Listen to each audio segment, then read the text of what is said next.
Naomba turudiane, mpenzi wangu. Najiuliza mara nyingi, je, kuna nafasi yoyote ya kurudiana na wewe mpenzi? Nilitenda makosa, najua nilikuumiza sana. Hii ni barua ya msamaha. Naomba radhi kwa makosa yangu, kwa kutokuthamini wakati wetu. Katika kila hatua ya maisha yangu, kila sehemu ya moyo wangu, nakosa uwepo wako kabisa. Nilikosea. Tambua kuwa nashindwa kuishi bila wewe, na nilikubaliana na makosa yangu.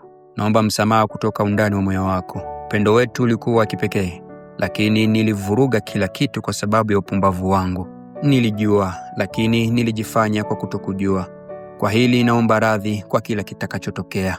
Nashindwa kusema maneno sahihi, lakini najua moyo wangu unataka msamaha kutoka kwako. Pole kwa kila kilichokuumiza. Pole kwa kufanya upendo wetu uonekane kama jarida. Mpenzi, sitaki kuishi bila wewe. Najua nitajifunza kutokana na makosa yangu na sitorudia tena.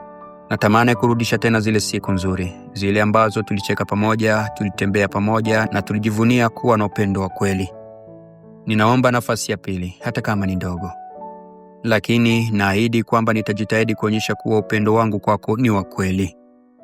Tuonyeshe upendo huo tena. Tutengeneze upya yale yaliyovunjika. Tusahau yaliyopita na tuendelee mbele kwa pamoja. Hata kama utaona ni vigumu, tafadhali nijulishe. Niko tayari kupigania upendo wetu kwa ajili yako na hata kwa ajili yetu. Kwa moyo wangu wote nipo tayari kukupokea kipenzi changu. Naomba turudiane.